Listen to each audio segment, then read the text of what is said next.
और अपनी बात खत्म करने से पहले आखिर के 5 मिनट के अंदर मैं अपनी मन की भी बात कह करके जाऊंगा।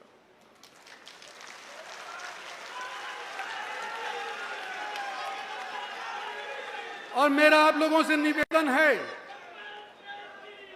कि आप इधर उधर भी चले गए हो तो कृपा करके शेड के अंदर आ जाओ, मेरी मन की बात तो जरूर सुन करके जाना। और अब लो जी मेरे मन की बात। मैं पहले ही कह चुका हूं कि कोविड के बाद हम लोगों का धन्यवाद भी नहीं कर पाए।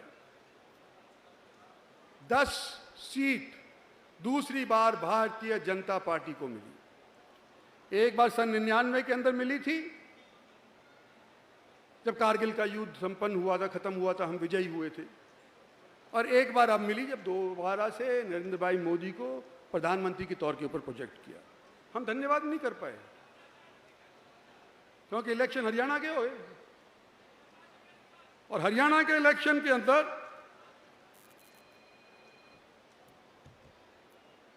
जितनी हम सीट उम्मीद करे थे 75, 90 में से 75 सीट नहीं आई। 4 महीने के अंतर के अंदर कहां 100% रिकॉर्ड था हमारा रिकॉर्ड घट करके 50% भी नहीं रहा। तो पहली बात तो मैं कहना चाहता हूं अपनी पार्टी से, और धनखड़ साहब का मैंने पहले ही कहा, बड़े सहनशील है। मैंने देखा है ऐसे सहनशील नेता नहीं होते तो वो पार्टी नहीं चला सकते। हरियाणा है, ये ऐसा वैसा प्रांत नहीं है।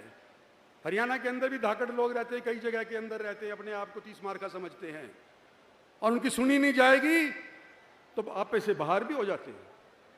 तो धनखड़ साहब सहनशील है बहुत, उनका मैं शुक्रिया अदा करूँ। मैंने देखा है छोटी मोटी पार्टी की मीटिंग जो होती है, कोर ग्रुप वगैरह बोलते हैं, उसके अंदर होती है, देखता हूँ कि बाद में मेरे को गलत ना समझा जाए। मैं स्टेज से एक बात ये पहले पार्टी को कहना चाहता हूं कि मैं भारतीय जनता पार्टी का एमपी हूं, मैं नरेंद्र भाई मोदी की सरकार का वजीर हूं, और अब तक मेरा इतिहास है कि जिस पार्टी में मैं रहता हूं, जिस थाली में मैं खाता हूं, उस थाली के अंदर मैं छेद नहीं करता।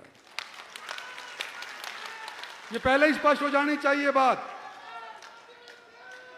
कि लोग कहें कुछ कोई बात के अंदर।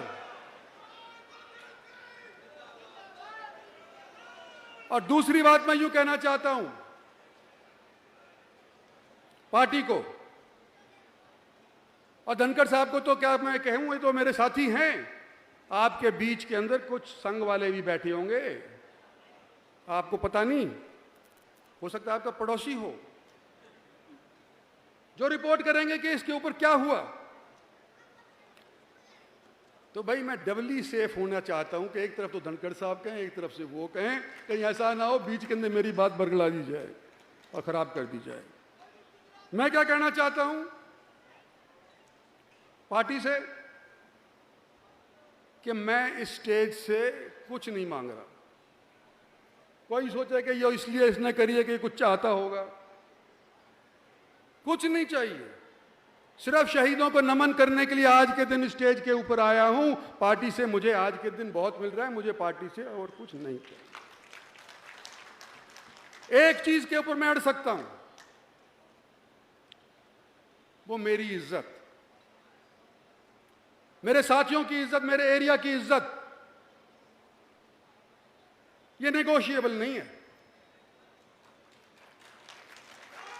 और राजनीतिक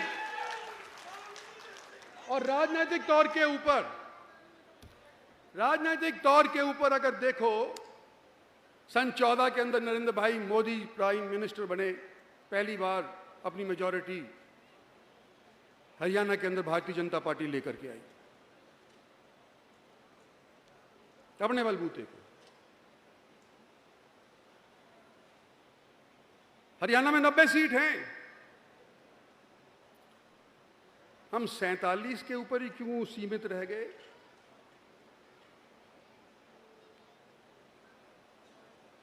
और अगर यूं देखा जाए कि जहां कांग्रेस पार्टी की तूती बोलती थी, जिस एरिया को आज के दिन हम और आप अपना कहते हैं, उसमें एक भी कांग्रेसी नहीं बचा। सारे के सारे लुढ़का दिए जनता ने।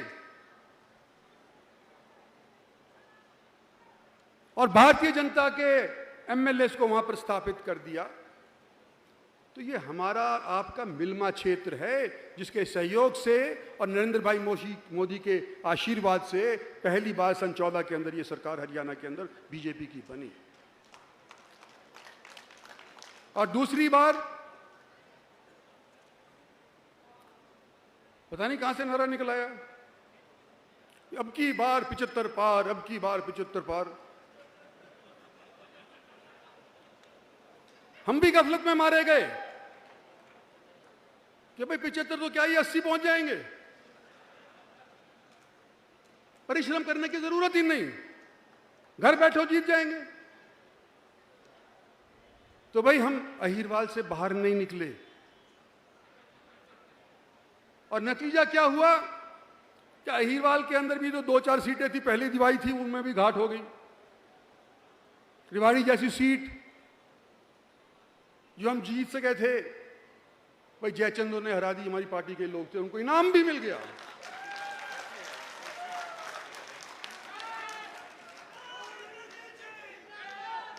और मैं क्या आपसे एक चीज पूछ सकता हूं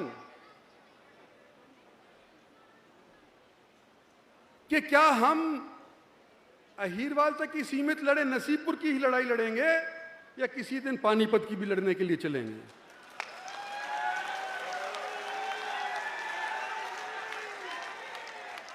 जो कहानी हम सोचे थे तो हुई नहीं, जो कह रहे थे करेंगे उनसे हुआ नहीं, तो हम उनका योगदान करने के लिए बाहर हरियाणा से निकल के चलें कि नहीं चलें?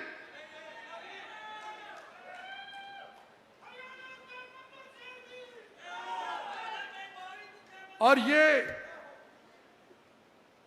जो 2 सरकारों में हमारा योगदान है, नरेंद्र भाई का आशीर्वाद है। सरकारें बनी हैं, अभी 3 साल बकाए, 3.5 साल और बकाए हैं। एक सवाल और करना चाहता हूं कि जितनी हमने योगदान दिया, क्या उसका वाजिब इनाम हमारे को मिला? मैं नहीं पूछ रहा, ये मैं आपके विवेक पे छोड़ता हूं, इसका जवाब नहीं चाहिए मेरे को, ये मैं आपके विवेक के ऊपर छोड़ता हूं। और मैं यूं कहना चाहता हूं, जैसे मेरी बेटी ने कहा, घर में देर है अंधेर नहीं, ऊपर वाले हैं।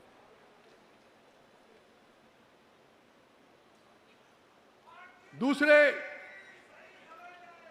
आज भारतीय जनता पार्टी और उनके नेता थोड़े से क्षेत्र के अंदर ही सिमट करके रह गए, हमारे वाला क्षेत्र के अंदर। और हम प्रयास करेंगे, जहां अही रेजिमेंट की करेंगे, वह मैं आपसे अभी से अनुरोध करता हूं कि हम मिलकर के यूं कहें कि भाई किसानों से भी बात करो। बात नहीं बनेगी, करनी चाहिए।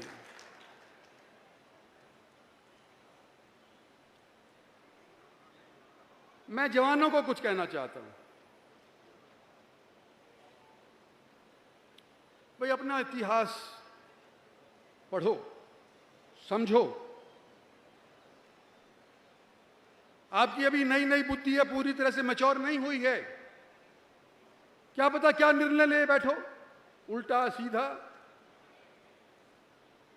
लेकिन निर्णय लेने से पहले अपना इतिहास जरूर पढ़ो, ये मैं अपने नौजवान साथियों को कहना चाहता हूं। फिर ही जब ही आप सही फैसला ले पाओगे। मैं अपने भाइयों से भी कुछ कहना चाहता हूं, सगे भाइयों से इतना ही कहना चाहता हूं कि तुम भी सोचो, समय बदल रहा है, सोचो। ZPRmart.com सभी प्रकार का किराना, घरेलू व कॉस्मेटिक सामान उपलब्ध। उत्तम दाम, सर्वोत्तम सामान। कोसली का ऑनलाइन स्टोर। दिमाग की बत्ती जलाओ, पैसा व समय दोनों बचाओ, घर बैठे सामान पाओ। ZPRmart.com। अब कोसली में भी होगा बड़ी बड़ी बीमारियों का इलाज, वो भी बिना दवा और बिना इंजेक्शन के। आज ही संपर्क करें 7015898876। कोमल एक्यूप्रेशर, नया गांव मोड़, Rewari road, Kosli.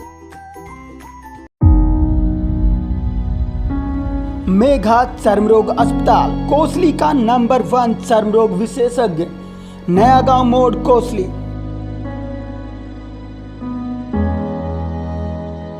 Bajaj Shubham auto care, sales service spare, exchange facility available, finance facility available, आधुनिक उपकरणों द्वारा service. Shubham auto care, Nahar road नज़दीक एक्सिस बैंक, कोसली।